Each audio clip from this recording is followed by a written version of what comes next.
In Batman Dark Patterns, Batman finds himself getting sprayed with a hailstorm of bullets by a guy seemingly under the influence of a ventriloquist doll named Scarface.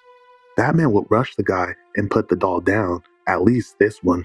But outside of the building, Commissioner Gordon and the GCPD are waiting to mobilize, but they're reluctant to enter the building as one of their officers, Officer Price, is being held hostage inside the building. As Batman attempts to rescue the officer, he finds himself getting sprayed with a hailstorm of bullets by an army of gang members all wearing Scarface masks. As Batman makes his way through the inner labyrinth of the building, he can hear the voice of Scarface coming out the walls. Scarface believes the building is his body now, and he plans to destroy Batman. Batman makes his way inside of an apartment where he finds a little girl and her sick mother. Batman tells the lady she's sick, but the lady tells Batman that the doctor says there's nothing wrong with her. The lady explains to Batman that all the residents hear the voice of Scarface, and now they're all under his influence. Batman tries to make sense of all the voices coming from the building, wondering if it's some form of asthmatic sound.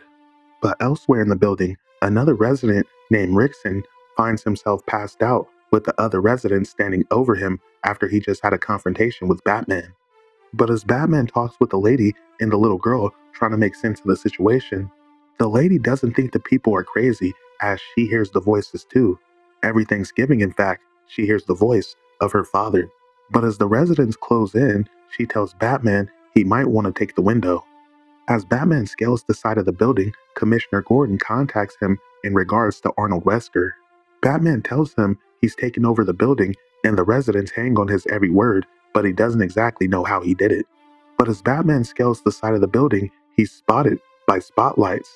The goons start throwing trash at him, but as Batman continues forward, they bust out the pistols.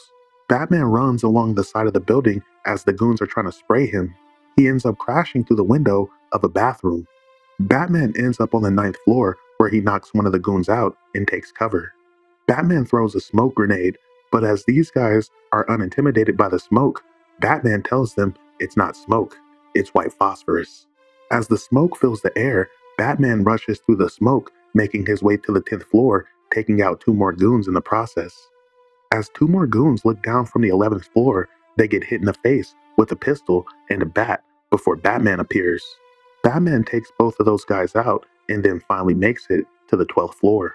Upon reaching the 12th floor, Batman would find Albert Wesker. But Wesker is actually thrilled to see Batman as Wesker has been tied to a chair. And then on top of that, somebody cut off his tongue. But elsewhere in the building, Rickson makes his way back to his apartment as his throat is burning from the white phosphorus. Now as Rickson is trying to appeal to the boss, a voice is saying that he has outlived his usefulness.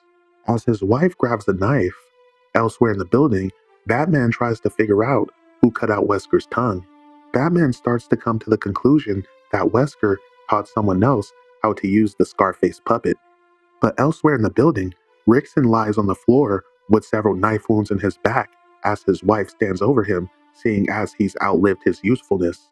As Michelle picks up the knife, she tells the voice that the cop is awake and she thinks she saw everything. The voice says that won't do as Michelle makes her way into the back room, letting the cop know they can't have any witnesses. To be continued.